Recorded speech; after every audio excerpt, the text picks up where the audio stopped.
Hablaremos hoy, ya que estamos aquí en San Fernando, de Orfeo. Perdónenme, ¿cuál es la asociación directa entre San Fernando y Orfeo? En realidad ninguna.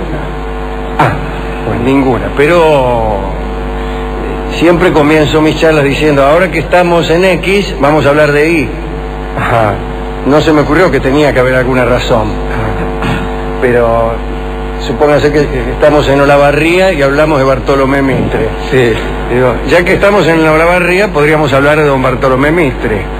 Y todos me miran y hacen que sí, dando por sentado que hay alguna relación causal entre Olavarría y Bartolomé Mitre. Ajá. Y en realidad no la hay. De manera que hoy no hablaremos de Bartolomé Mitre, justamente por esa falta de causación, sino de Orfeo. Orfeo es hijo de Eagro y de Calíope o de cualquier otra musa. En realidad nunca se ha sabido bien quién era la mamá de Orfeo. Nació en Tracia, no lejos del monte Olimpo, y Orfeo, como todos ustedes saben, es cantor. Es chorro, pero es cantor. Es poeta, es músico. Es músico tanto es así que algunos dicen que fue el inventor de la lira y de la cítara. O, como ya hay otros que la han inventado, como resultado difícil hacer creer que más de una persona inventan la cítara o la lira, dijeron que Orfeo era el que había aumentado el número de cuerdas de la lira, que antes tenía 7 cuerdas y ahora 9. Quiere decir que Orfeo le agregó 2, sin que se supiera qué se ganó con eso. Según cuentan otra cosa que no iba a decir, pero total, como somos pocos y estamos solos, lo puedo decir. Algunos decían que Orfeo no se había limitado a inventar la lira y la cítara, sino que también había inventado la pederastia. Ajá. Así que fue el primero. Ser el primero en hacerlo no significa inventarlo, pero se puede inventar algo sin hacerlo. En todo caso tenía un compañero llamado Calais, no Calais, Calais, el hijo de Bóreas, que era su novio, y entonces se consideraba que era el que había inventado esta situación. De todos modos, también aquí hay otros que ya antes habían tenido algún antecedente. Pongo por caso aquel novio que tenía el dios Apolo, que era Hiacinto, aquel que se convirtió en una flor, en una flor de regadera.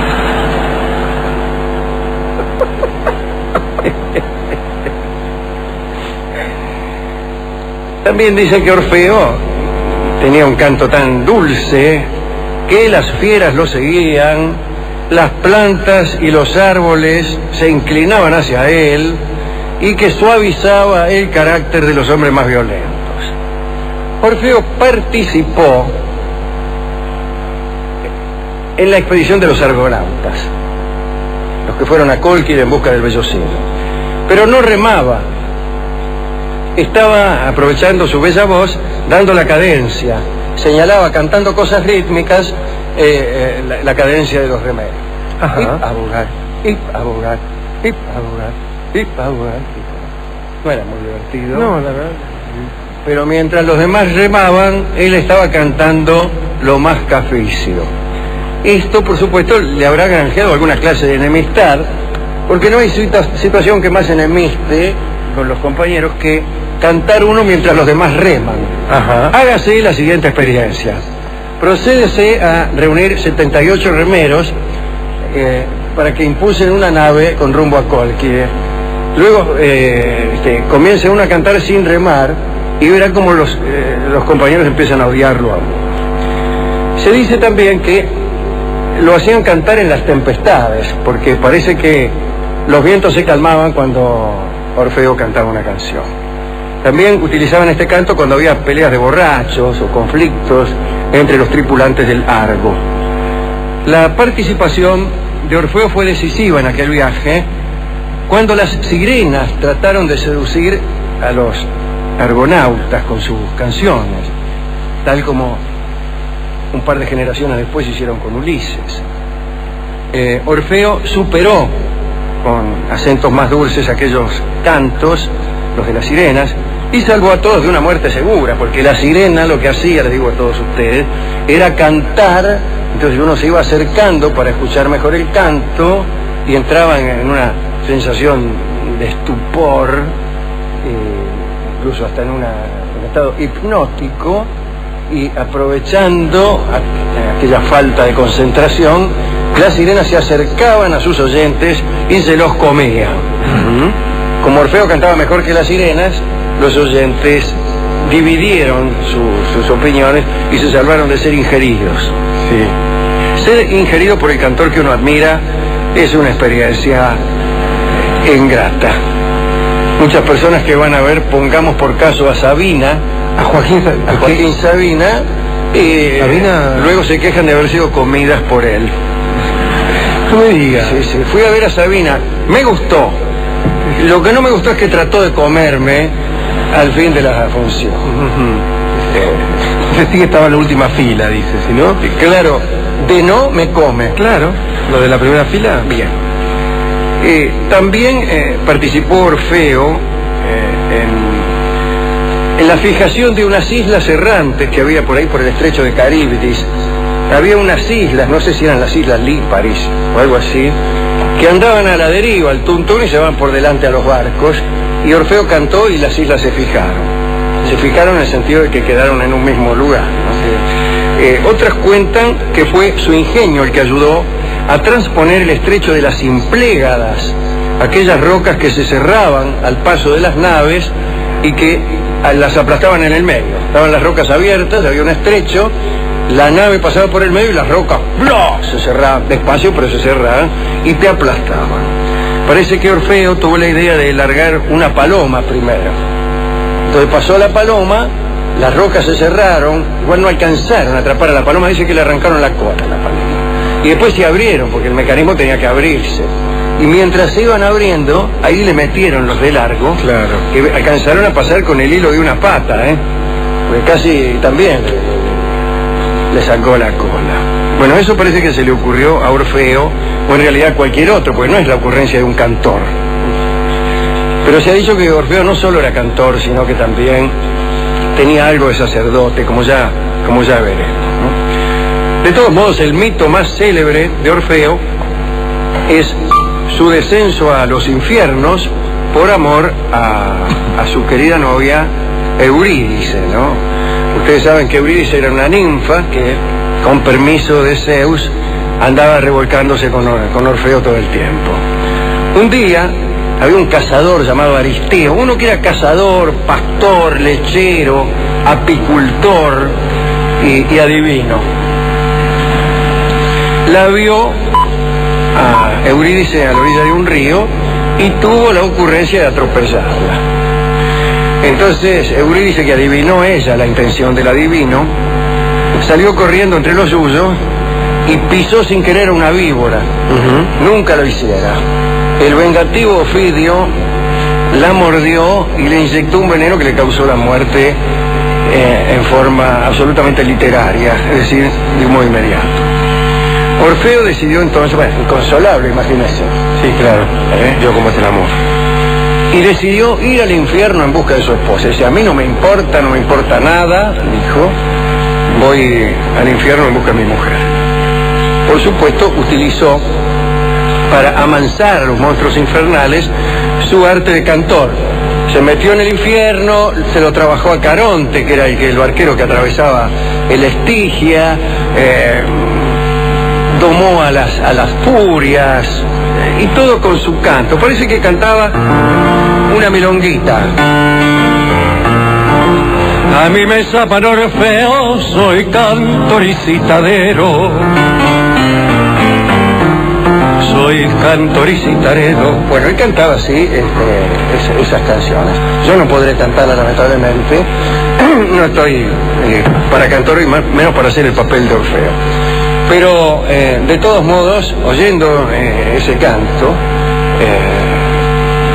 las autoridades del infierno, que eran el señor Hades y su esposa Proserpina, le dijeron, mire, ya que se tomó este trabajo, vamos a habilitarlo para que pueda usted retirar a su novia. Hay unos trámites, ¿no? Mientras tanto, en el infierno estaban todos enloquecidos con Orfeo, ¿no?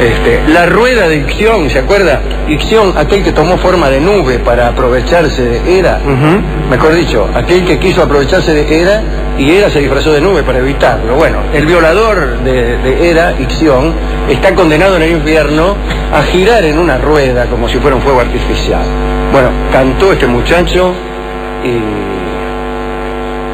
se detuvo la rueda. Quedó en equilibrio la famosa piedra de Sísifo, aquella que al llegar a la cima de una cumbre se desbarrancaba, quedó en equilibrio. Las Danaides, aquellas que llenaban un tonel sin fondo, por un rato descansaron. Tántalo, aquel que estaba sumergido hasta la pera en un río y cuando iba a tomar el agua bajaba y que tenía a su alcance un racimo de frutas y cuando iba a agarrar la planta se levantaba. Bueno, se pudo comer una mandarina y tomar un trago de agua durante el tiempo que duró la canción de Orfeo.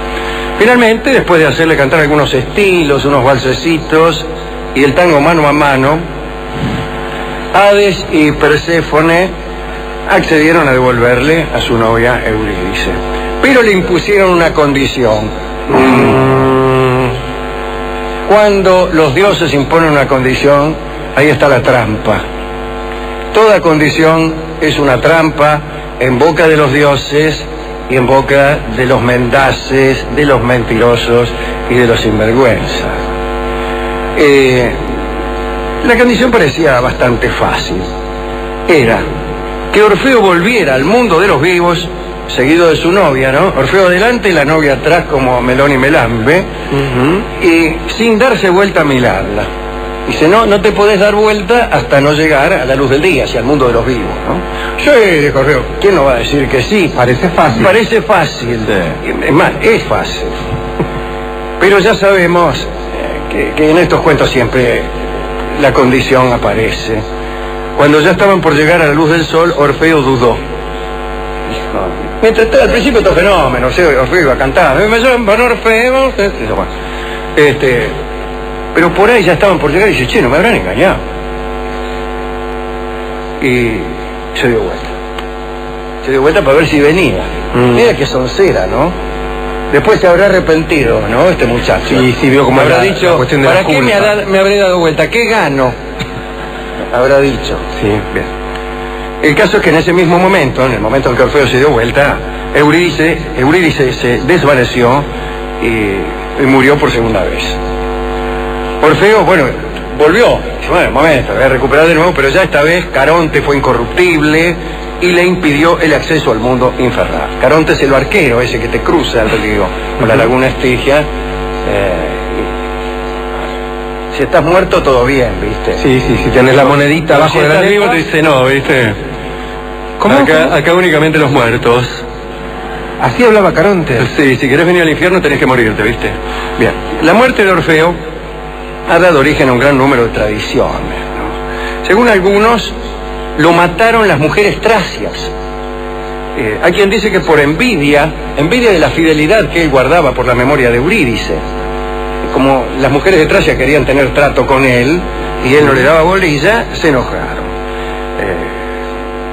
También se ha dicho que Orfeo, para evitar a estas mujeres, se rodeaba de muchachos y es en ese contexto que se ha dicho que fue el inventor de la pederastia.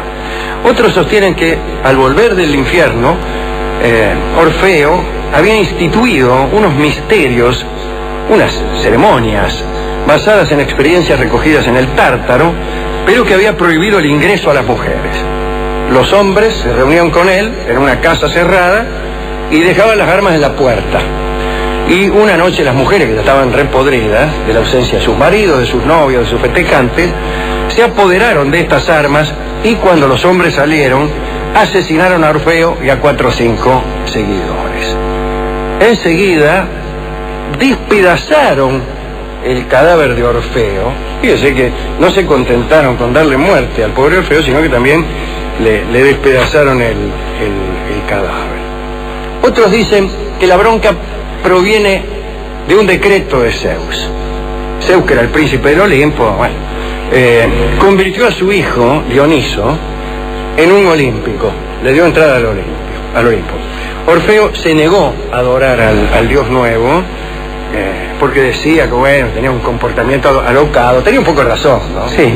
Dioniso era un tipo bastante liviano en sus costumbres. Andaban por la calle de San Fernando, sin ir más lejos, rodeado de ménades, que eran unas muchachas borrachas que estaban siempre en disposición erótica ante el mínimo gesto, a saber, este. Ajá. Bueno, enojado por todo esto, Orfeo no adoró a Dioniso y Zeus arregló para que las ménades, las seguidoras de Dioniso, le dieran muerte. Y lo hicieron tal como hemos dicho, despedazándolo. Primero lo mataron y después lo despedazaron. No es que primero lo despedazaron y después lo mataron, porque resulta muy difícil vivir atomizado, vivir en pedazos. La última novela de Gabriel Rolón. Vivir en pedazos. La historia de un hombre que tenía un pedazo aquí y otro más allá. Ajá. Una esquizofrenia. Bueno, pero no importa. En cualquier caso lo liquidaron y tiraron los pedazos al río. Pedazos chiquitos inclusive, ¿no? Así. Que eso ya es más maldad. Claro. Porque incluso cuando lo quisieron armar de nuevo, no pudieron. No encontraron algunos Las cachitos. 9 musas anduvieron buscando los pedacitos para armarlo de nuevo. Pero si usted lo cortan en 2 pedazos es fácil. Sí. Bueno, aquí es arriba, aquí es abajo, evidentemente. Sí. 3 pedazos. Derecho y revés. 5 Sí, pedazos. como mucho. Pero el pedazo más chico, el pedazo más grande era como un dado. Ahí ya Las un musas puzzle juntaron difícil. todos los pedazos lo empezaron a armar y decían, sí, ¿esto qué será? Fíjate si entra ahí, dice. El caso es que, de todos modos, parece que la cabeza estaba entera. Y la lira, después de todo, no formaba parte del cuerpo de Orfeo, ¿no? La lira también quedó por ahí. Y llegaron a la isla de Lesbos, cuyos habitantes le tributaron honores fúnebres e incluso le erigieron una tumba. Decían que de esa tumba salía a veces el sonido de una lira, de un canto. Decían textualmente, suena el preludio de un canto, ¿no? Así decían. No me acuerdo, Alejandro. Aquel himno lésbico que decía, cuando la tarde se inclina sollozando en occidente, corre una sombra doliente sobre la pampa argentina. No era esa, ¿no? No, esa era... ¿Cuáles eran las cuerdas que vibran heridas como por gotas de llanto? ¿Las de Orfeo? No sé, pero qué lindo suena, ¿eh? Las de Santos Vega, bueno, Santos Vega y Orfeo. El pasador. Un solo corazón. Aquel de la larga fama. Que se sube por el tronco y se baja por las ramas. Eso es lo que decían los de Lesbos, pero también algunos decían que la tumba en realidad estaba en el Asia Menor, en la desembocadura del río Meles, y allí parece que cuando murió Orfeo hubo una epidemia, y que un oráculo declaró que para librar al país de la peste era preciso recuperar la cabeza de Orfeo y tributarle honras fúnebres. Tras larga búsqueda, unos pescadores encontraron la cabeza en la desembocadura del río Meles. La encontraron sangrando todavía, pero más extraño aún, cantando. Encontrar una cabeza sangrante es raro, pero que la cabeza esté cantando. Dice, cantaba igual que cuando estaba viva. Como si la cabeza hubiera estado viva con independencia de esta federación en la que se había convertido Orfeo. Acerca de la tumba de Orfeo, el hombre federal es un buen cuento también de un hombre atomizado, ¿no? Acerca de la tumba de Orfeo hay otra leyenda, esta es la de Tesalia. Allí dicen que la tumba está en realidad en la ciudad de Leibetra, y un oráculo de Dioniso predijo que si las cenizas de Orfeo veían el sol, la ciudad sería devastada por un chancho. Es un oráculo interesante, ¿eh? Sí. Claro, los habitantes se burlaron del vaticinio, ya que pensaron que era imposible que un chancho destruyera una ciudad. Eran habitantes razonables. Pero una tarde, a la hora de la siesta, un pastor se quedó dormido sobre la tumba del poeta y en sueños, penetrado por el espíritu de Orfeo, se puso a cantar himnos órficos con melodiosa voz. Al oír esa música, todos los habitantes de la región acudieron en masa a la sepultura, y fue tal el tumulto que las columnas que sostenían el sarcófago se rompieron y quedaron a la vista las cenizas de Orfeo. Llega la noche siguiente, viene una tormenta y crecieron las aguas de un río que se llamaba Sis, y Sis en griego quiere decir chancho. La inundación destruyó todo. Los habitantes de la región se lamentaron muchísimo en no haberse percatado de aquella predicción tan fácil. Si hay un río que se llama Río del Chancho, tenés que pensarlo, ¿no? Pero bueno. Después de la muerte de Orfeo, Zeus no sabía realmente cómo homenajearlo, ya que resulta bastante difícil tributar homenajes a un muerto, aunque es lo que más nos gusta. Entonces resolvió cortar por lo sano y no hacerle un homenaje a él, sino a su lira, que era un poco él. Y se llevó a la lira de Orfeo al cielo. Hay una constelación que todos ustedes pueden mirar si salen afuera, que se llama la lira, y que no es otra que la lira de Orfeo. Antes de la antigüedad clásica de los griegos, el cielo era un manto negro sin estrella alguna. Después, con las leyendas, cada uno que moría fue convertido en constelación, y gracias a eso tenemos ahora miríadas de estrellas. Antes de la aparición de los griegos en el Mediterráneo, no había ni una sola constelación. El alma del poeta no fue convertido en constelación, anda en los Campos Elíseos, ahí en París, vestido de blanco y cantando para los bienaventurados, los que andan por ahí, ¿no? La teología órfica sostiene que de su descenso a los infiernos, Orfeo trajo algunos informes sobre la manera de llegar a estos países de bienaventurados y superar todos los obstáculos y las trampas que esperan al alma después de la muerte. Orfeo es considerado muchas veces como el fundador de los misterios de Eleusis. ¿Qué cosas son los misterios de Eleusis? No lo sabemos, pero sí sabemos que los inventó Orfeo, lo mismo que inventó la lira, que inventó la cítara y que inventó la pediatría. No era la pediatría, no era pediatra, era pederasta. Ah, la pederastia, perdón. Sabía que algo había inventado. ¿A quién quiere dedicar esta charla acerca de Orfeo? Es una entidad muy interesante porque es cantor también y para todos los que lo son. Bueno, a Eurídice por dos cuestiones. La primera porque hay que ser capaz de generar tanto amor como para que alguien nos siga hasta el infierno. Y la segunda porque encima que la muerte es algo feo, ella lo vivió 2 veces. Hay que morirse 2 veces también. Sí, gente que muere 2 veces. Ya tiene mala suerte. Después, a las personas que no se enojan, y ojalá formemos parte de ese núcleo cuando a uno lo dejan. Digo, pensando en estas mujeres que por venganza, porque Orfeo no las quería, lo despedazaron. Pero hay que saber portarse cuando uno no lo quiere, ¿no? Sí. Y ya que es muy molesto que mujeres a las que uno no le da bolilla lo despedacen a uno. Claro. Y ya que hemos hablado de cantores que mejoran el mundo, Alejandro, y de payadores, a nuestro admirado Hugo del Carril, que ha sido un gran cantor y que ha justamente protagonizado la vida de un payador, ¿no? Está muy bien. Y ya que se trataba de un cantor, vamos a convocar a unos cantores amigos para que ilustren con su talento, con su armonía y con su canto esta charla acerca de Orfeo. Nos hemos preguntado muchísimo con qué canción íbamos a ilustrar la charla. Yo pensé en el río Sis, el río del Chancho. Sí. Sis quiere decir chancho en griego y cuchi quiere decir chancho en quechua. Ajá.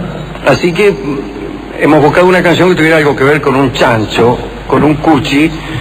Hemos encontrado que había una samba de Cuchi Leguizamón. Y después pensamos en la decisión de Zeus, que resuelto a cortar por lo sano, había puesto a la lira en el cielo, y pensamos en Lozano. Sí. En la samba de Lozano. Y después pensamos también, porque son amigos, porque los queremos y porque queremos que ustedes disfruten de su canto, en el Septeto Vocal Cabernet que nos acompaña esta noche y para quienes pido un aplauso y un saludo.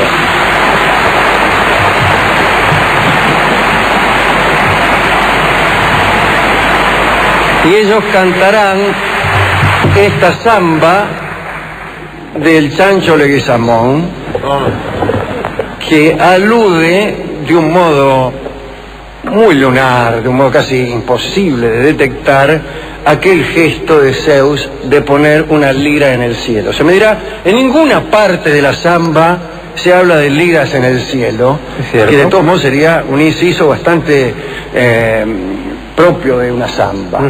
Hay una lira en el cielo, vidalitá.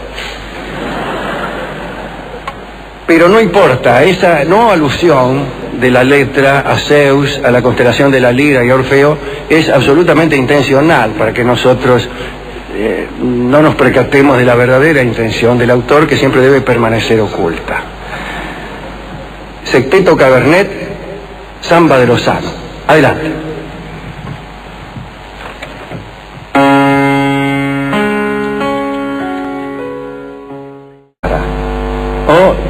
Como ya hay otros que la han inventado, como resultado difícil hacer creer que más de una persona inventan la cítara o la lira, dijeron que Orfeo era el que había aumentado el número de cuerdas de la lira, que antes tenía 7 cuerdas y ahora 9. Quiere decir que Orfeo le agregó 2, sin que se supiera qué se ganó con eso. Según cuentan otra cosa que no iba a decir, pero total, como somos pocos y estamos solos, lo puedo decir. Algunos decían que Orfeo no se había limitado a inventar la lira y la cítara, sino que también había inventado la pederastia.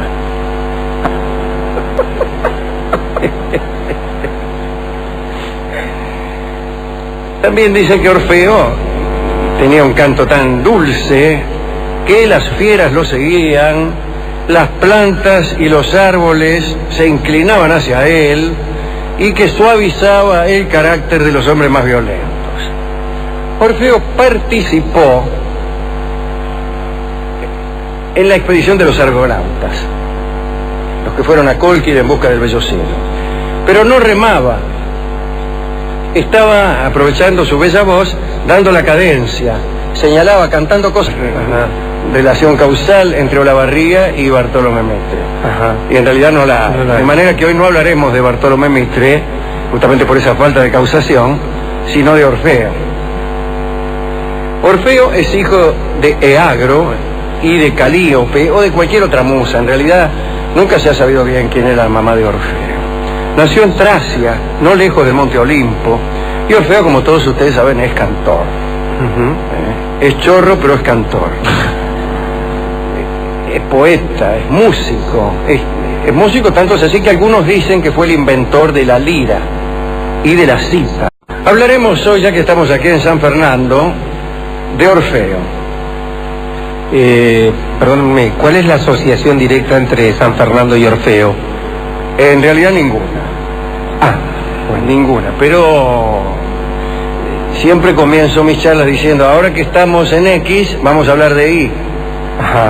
No se me ocurrió que tenía que haber alguna razón, pero supóngase que estamos en Olavarría y hablamos de Bartolomé Mitre. Sí. Digo, ya que estamos en Olavarría, podríamos hablar de don Bartolomé Mitre.